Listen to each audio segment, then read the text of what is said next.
নবীজি কুয়ার পাড়ে গিয়ে দাঁড়ায়, ইহুদি মালিক রশি আর বালতি এনে দিল। নবীজি বালতির মধ্যে রশি লাগাইয়া কুয়ার ভেতরে ছেড়ে দিলেন। পানি উঠাইতেছে, এক বালতি পানি উঠায় খেজুর গাছের গোড়ায় ঢালে, আরেক বালতি পানি উঠায় খেজুর গাছের গোড়ায় ঢালে। নবীজি এমন করতে করতে 8 বালতি পানি উঠাইয়া খেজুর গাছের গোড়ায় গোড়ায় দিলেন। নবম বালতি যখন কুয়ায় ফেলাইছে, এই নবীর উম্মতের দল, রশিদা মুসলমান ভাইরা, এই মুসলমান দুর্বল হয়ে গেছে।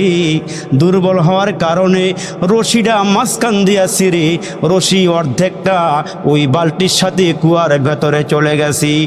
আর ইহুদি দূরের থেকে আমার নবীরে ফলো করছে। নবীজিরে ফলো করিয়া হাঁটি হাঁটি পা পা করে গো আল্লাহর নবীর সামনে এসে কয়, মুহাম্মদ তুমি কাজটা করলা কি? বালতি কুয়ার ভিতরে ফেলাইয়া দিলাম, এই বালতি কুয়ার ভেতর থেকে আমি কেমনে উঠাবো?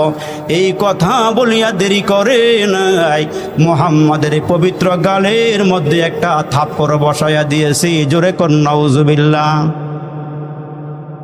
যেই নবীর খাতিরে আল্লাহ কুল কায়নাত বানাইলো, সৌর জগতে যা আছে, পাতালপুরীতে যা আছে, যা দেখি যা দেখি না, যা চোখের নজরে আসে, যা নজরে আসে না, যার খাতিরে বানাইলো ওই নবীর গালে চপেট আঘাত।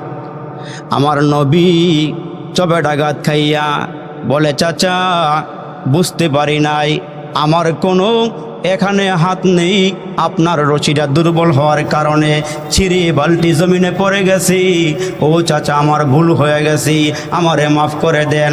হাতটা বাড়াইয়া নবীজির বুকের কাছে ছাইনা কয়, চাচা আপনি যে আমাকে থাপ্পড় দিছেন, আপনি কি হাতে ব্যথা পাইছেননি?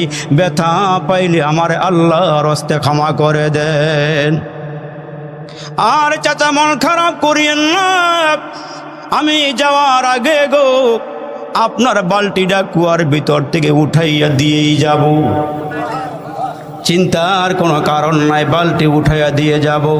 কেমন আখলাকওয়ালা নবী, কেমন চরিত্রবান নবী, কেমন দামি নবী আমরা নবী পাইছি গো, যেই নবীরে পাওয়ার জন্য অন্যান্য পয়গম্বরেরা পর্যন্ত দরখাস্ত করেছি, আমাদের কোনো দরখাস্ত লাগে নাই। আল্লাহর রসুল কয়, আমি নবী বড়, আমার উম্মতেরাও বড়।